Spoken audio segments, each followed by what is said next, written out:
Buenas tardes, bienvenidas y bienvenidos a la clase del día de hoy. En esta clase vamos a ver el último ejemplo de aplicaciones de modelos matemáticos mediante ecuaciones diferenciales. En este caso vamos a ver cómo vamos a poder representar la descomposición radiactiva de elementos con respecto al tiempo mediante un modelo matemático bastante sencillo. Recuerden, estamos viendo solamente el principio básico del modelado matemático, ¿ok? Entonces, antes de comenzar con este tema de descomposición radiactiva, vamos a ver unos conceptos básicos, ¿ok? Bueno, primero que nada, conocemos nosotros que un átomo está formado en su núcleo por protones y neutrones y alrededor de él se encuentran los electrones, ¿de acuerdo? También sabemos que el número de protones nos indica de qué elemento estamos hablando. Por ejemplo, si tenemos un átomo cuyo núcleo tiene 6 protones, quiere decir que estamos hablando de un átomo de carbono. Si tiene 7 protones es un átomo de nitrógeno, y si tiene 5 protones es un átomo de boro, ¿ok? Entonces, hasta ahí estamos bien. Sin embargo, hay ciertos átomos en los cuales el número de protones no es igual al número de neutrones. Hay sus excepciones y a estas excepciones se les llama isótopos, ¿ok? Por ejemplo, hablando del elemento carbono, tenemos 3 isótopos, que es el carbono 12, carbono 13, carbono 14. ¿Esto qué quiere decir?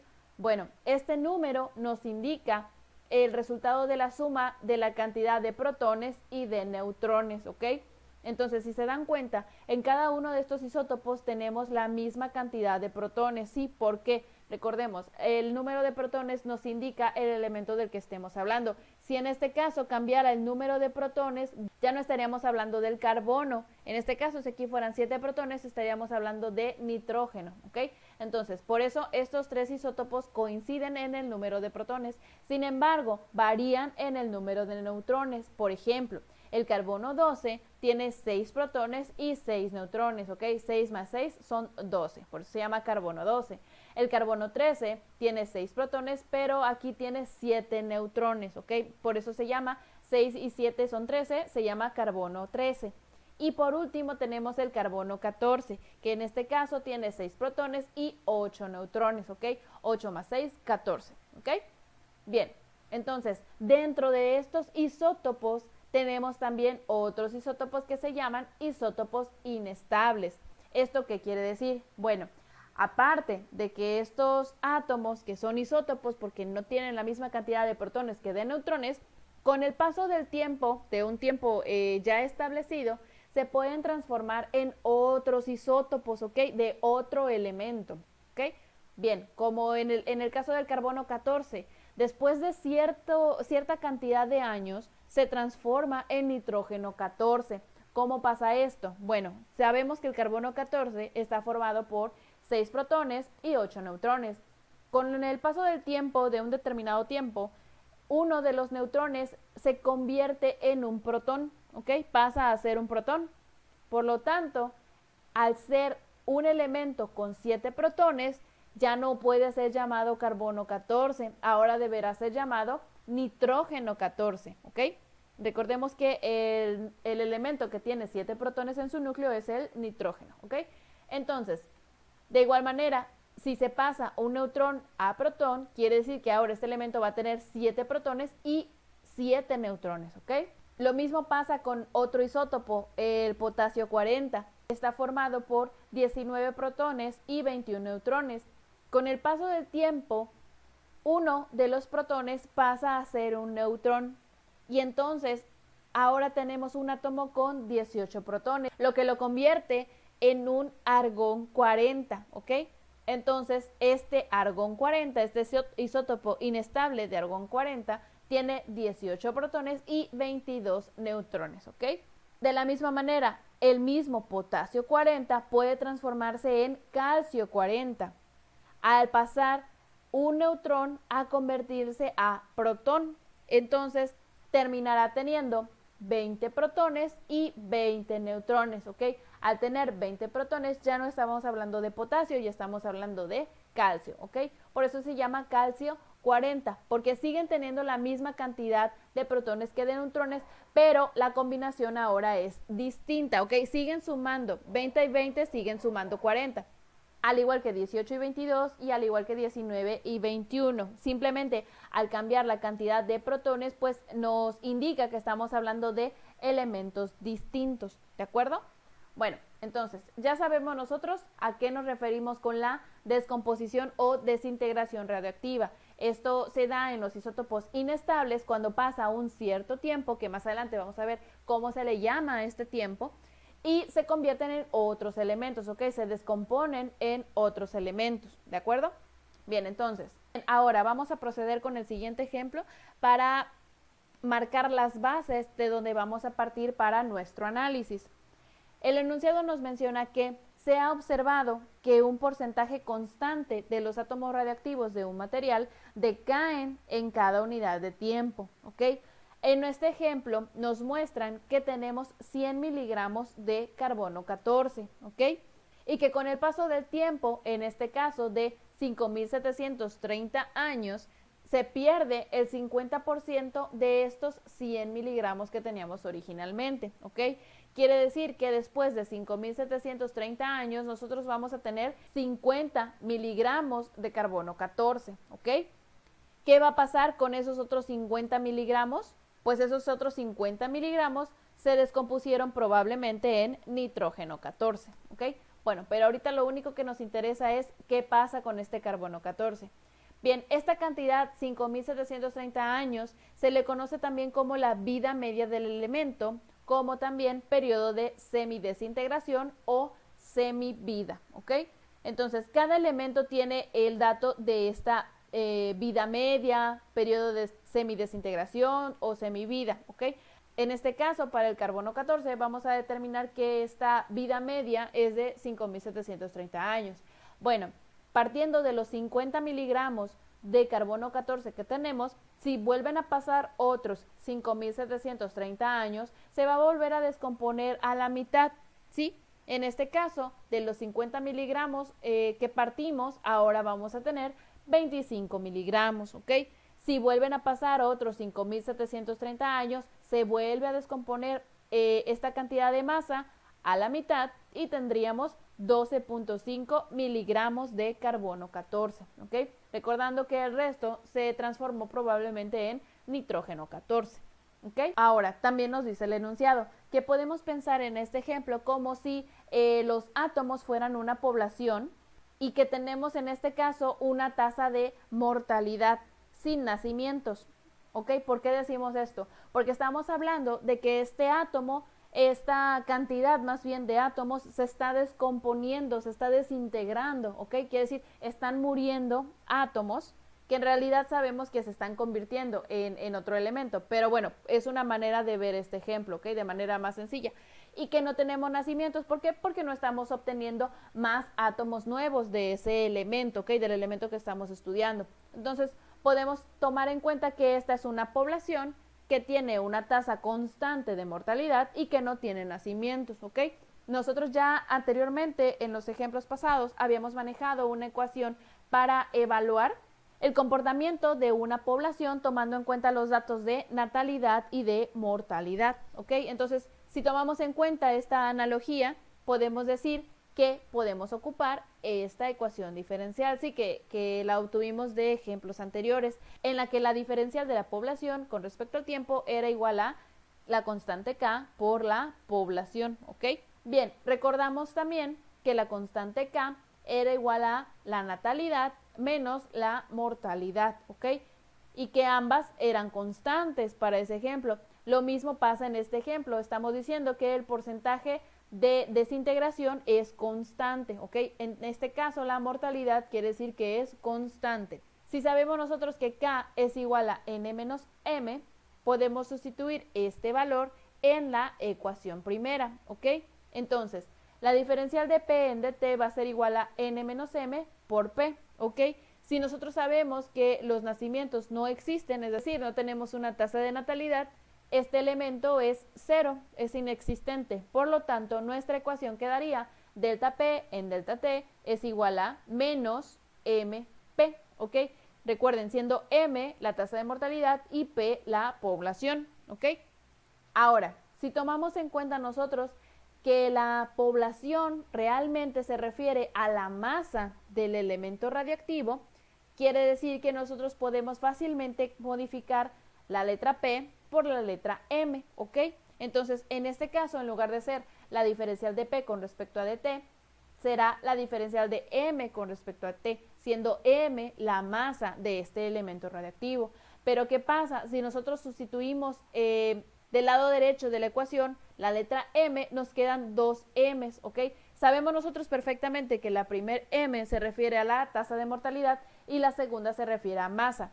Pero para evitar confusiones, vamos a cambiar entonces la M de nuevo a la letra K, ¿ok? Recordemos que esta letra K nos indica la constante y que esta constante es característica de cada uno de los ejemplos, ¿ok? Bien, entonces al final nuestra ecuación nos queda de la siguiente manera. dm en dt es igual a menos K por M, siendo M la masa del elemento radiactivo. Ahora lo que sigue es integrar esta ecuación que obtuvimos para poder nosotros encontrar una función, ¿ok? Dentro de la cual nosotros podamos sustituir los valores que ya tenemos, ¿ok? Bien, entonces procedemos a integrar. De este lado pasan las variables m y de este lado pasa la variable t, que es la variable del tiempo. Entonces nos queda dm en m será igual a menos k por dt. Si nosotros integramos la diferencial de m en m, sabemos que la fórmula nos da como resultado el logaritmo natural de m, ¿ok? Aquí está indicado.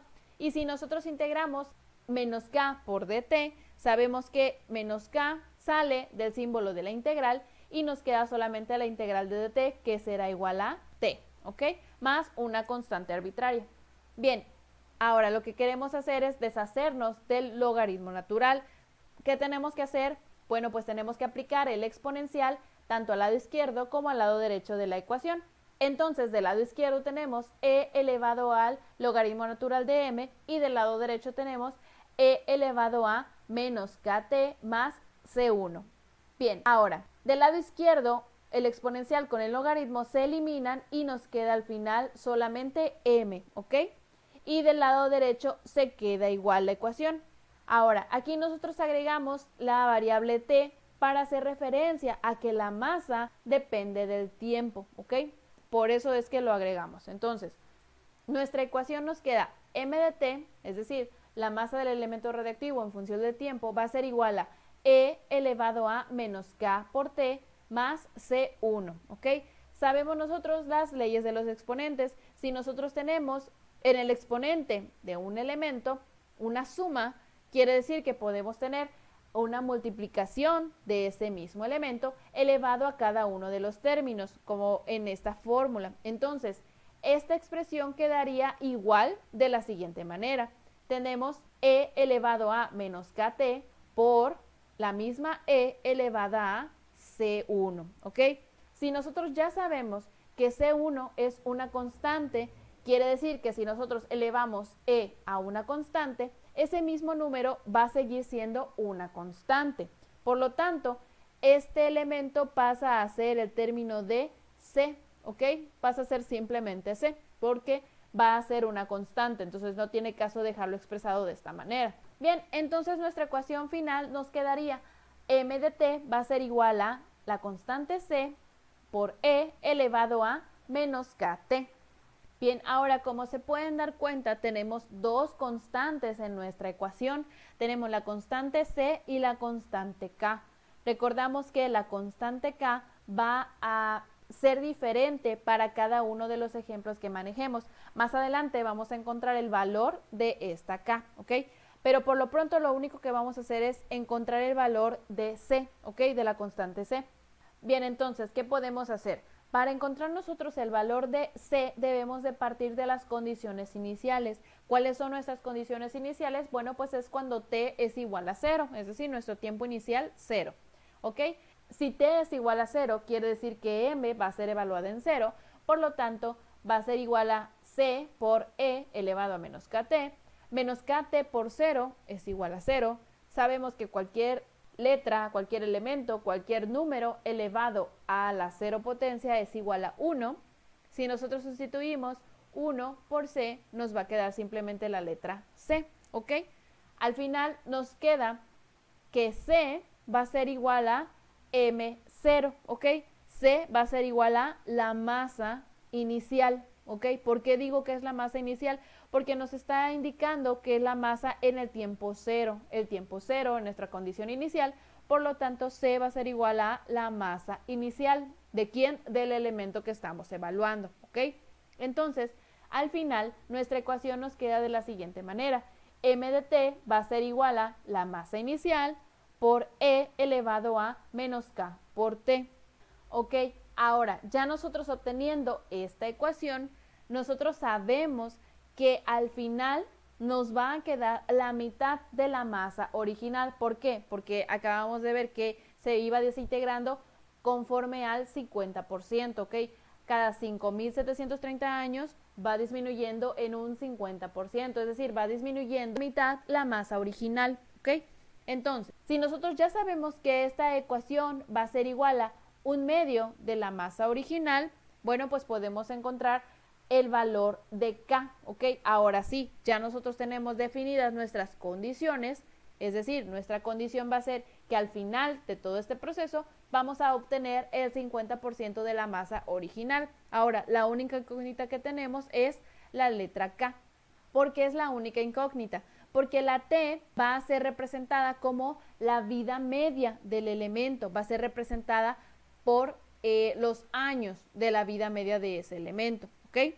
Bien, entonces, si ya sabemos nosotros que nuestra ecuación va a ser igual a 1/2 de la masa original, nosotros lo único que tenemos que hacer es despejar el valor de K, ¿de acuerdo? Entonces, comenzamos. Pasamos la masa original del lado izquierdo al lado derecho de la ecuación y nos queda la masa original entre la masa original, pues es igual a 1, ¿ok? 1 por 1/2 es igual a 1/2, ¿ok? Entonces ya tenemos el exponente elevado a menos K por T es igual a 1/2. Sabemos que el exponente se despeja mediante el logaritmo natural. Entonces aplicamos logaritmo natural del lado izquierdo y logaritmo natural del lado derecho. El logaritmo natural del lado izquierdo cancela al exponente, pero del lado derecho se conserva, ¿ok? Sabemos también por las leyes de los logaritmos naturales que cuando tenemos un logaritmo natural de una fracción es lo mismo que tener el logaritmo natural del numerador menos el logaritmo natural del denominador. Entonces, si tenemos logaritmo natural de 1/2, es lo mismo que tener logaritmo natural de 1 menos el logaritmo natural de 2, ¿de acuerdo? Ahora, sabemos nosotros que el logaritmo natural de 1 es 1, por lo tanto, este término lo podemos eliminar y nos queda menos logaritmo natural de 2 entre T. De este lado también nos queda el signo negativo que acompaña a la constante K. Por lo tanto, si nosotros eliminamos el signo negativo del lado izquierdo, también lo podemos eliminar del lado derecho. Entonces al final nos queda la ecuación K es igual a el logaritmo natural de 2 entre el tiempo, ¿ok? Recordamos que nuestra ecuación original era la masa evaluada a cierto tiempo va a ser igual a la masa original por E elevado a menos K por T.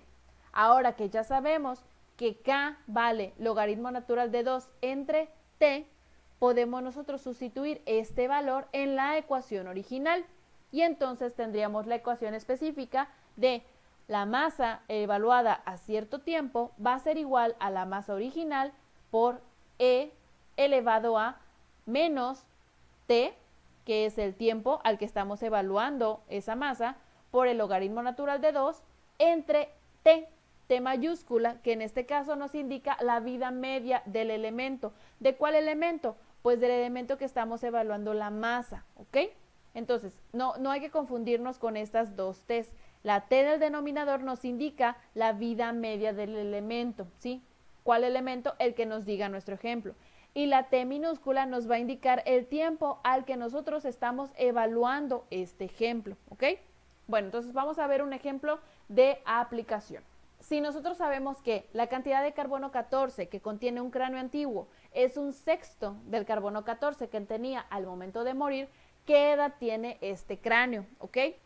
Entonces, fácilmente nosotros podemos utilizar la fórmula que acabamos de obtener, ¿ok? Sabemos nosotros cuál es la vida media de nuestro elemento. Estamos hablando del carbono 14, sí, son 5.730 años. Sabemos nosotros también que al final nuestra ecuación deberá ser igual a un sexto del carbono 14 que tenía al momento de morir, ¿ok? Quiere decir que esta ecuación va a ser igual a un sexto de la masa original, ¿ok? Porque eso nos lo está diciendo el mismo ejemplo. Bien, ahora, si nosotros sabemos que la masa evaluada a cierto tiempo, ¿cuál tiempo? Es el tiempo que nosotros queremos determinar. Sí, a cierto tiempo, esta masa va a ser igual a un sexto de la masa original, ¿ok? Entonces, sabemos nosotros que esta masa evaluada en cierto tiempo es igual a la masa original por E elevado a menos T por logaritmo natural de 2 entre T. ¿Sí? Entonces nosotros obtenemos la ecuación para este ejemplo de la masa original por E elevado a menos T por logaritmo natural de 2 entre T va a ser igual a un sexto de la masa original. Bien, ahora los datos que tenemos son, ya sabemos cómo nosotros vamos a calcular el tiempo. Sabemos que tenemos que partir de esta ecuación y también nosotros conocemos el dato de que T, o la vida media del elemento, es igual a 5.730 años, ¿ok? También sabemos que esta ecuación va a ser igual a un sexto de la masa original. Lo único que vamos a hacer ahora es encontrar el valor de T minúscula, ¿ok? T mayúscula ya la conocemos, es la vida media del elemento. Ahora queremos saber cuál es el valor de T minúscula. Esta T nos va a decir cuál es la edad que tiene ese cráneo, es decir, cuánto tiempo pasó para que de la masa original solo quedara un sexto, ¿ok? Entonces, procedemos a lo siguiente. Ya sabemos, pasamos la masa a condiciones iniciales del lado derecho y nos queda la masa en 0 entre la masa en 0 es igual a 1, ¿ok? 1 por un sexto, pues nos queda un sexto nada más, ¿ok? Sabemos que el exponente se elimina o se despeja con la aplicación de un logaritmo natural. Entonces, si aplicamos logaritmo natural del lado izquierdo, también aplicamos logaritmo natural del lado derecho. Del lado izquierdo se elimina junto con el exponente y nos queda menos T por logaritmo natural de 2 entre T va a ser igual a el logaritmo natural de un sexto, ¿ok? Porque del lado derecho se quedó el logaritmo, no se canceló. Recordando las leyes de los logaritmos naturales, nos queda entonces que menos T por logaritmo natural de 2 entre T va a ser igual a el logaritmo natural de 1 menos el logaritmo natural de 6. Sabemos que el logaritmo natural de 1 es igual a 0, por lo tanto este elemento se va a eliminar y sabemos que T mayúscula es igual a 5.730 años, ¿ok? Por lo tanto ya este valor lo podemos sustituir en esta ecuación. Ahora, si este tiempo está dividiendo, puede pasar del lado derecho multiplicando, ¿ok? Entonces nos queda del lado izquierdo menos T por logaritmo natural de 2 va a ser igual a 5.730 por menos logaritmo natural de 6, ¿ok? Ahora, el objetivo de nosotros es despejar el tiempo, ¿ok? Entonces, pasamos el logaritmo natural de 2 que está multiplicando, pasa dividiendo, ¿ok? Con todo y su signo, para que ya aquí nos quede el tiempo despejado y sin signo negativo, ¿ok? Entonces nos queda al final 5.730 por menos el logaritmo natural de 6 entre el logaritmo natural de 2 negativo, ¿ok? Signo menos entre signo menos nos da más. Por lo tanto, nos queda la operación 5.730 por logaritmo natural de 6 entre el logaritmo natural de 2 nos va a dar igual a el tiempo. ¿Cuál tiempo? El tiempo que se tardó la masa original en convertirse en solamente un sexto de lo que era inicialmente. Entonces, si nosotros realizamos esta operación en la calculadora, nos queda que el tiempo va a ser igual a 14.811.84 años, es decir, aproximadamente 14.812 años. ¿Qué nos dice este dato? Que la edad del cráneo del ejemplo es de 14.812 años, ¿ok? Entonces, aquí podemos ver una aplicación bastante práctica de estos modelos matemáticos. Entonces, si se dan cuenta, partimos de un principio bastante básico como lo es la relación entre la tasa de natalidad y la tasa de mortalidad, pero le dimos un giro o otro punto de vista en el que ahora esta población de la que partimos, ahora no estamos hablando de una población, estamos hablando de la masa de un elemento, ¿ok? Estamos hablando también de la descomposición de un elemento, pero teníamos nosotros que ver de manera básica este proceso, ¿ok? Tomando en cuenta que entonces en lugar de población podemos hablar de masa de un elemento y en lugar de tasa de mortalidad podemos hablar de la tasa de descomposición o la tasa de desintegración radiactiva, ¿ok? En este caso, entonces, de un ejemplo tan básico pudimos aplicarlo a un ejemplo un poco más complejo, claro, utilizando conocimientos previos que nosotros ya tenemos de química. Bien, entonces con esto termina ya el tema de modelos matemáticos y de su aplicación. Espero que haya quedado bastante claro, pero como siempre les digo, si tienen alguna duda, pueden enviar correo al correo institucional. Y pues eso sería todo por la clase del día de hoy. Muchas gracias.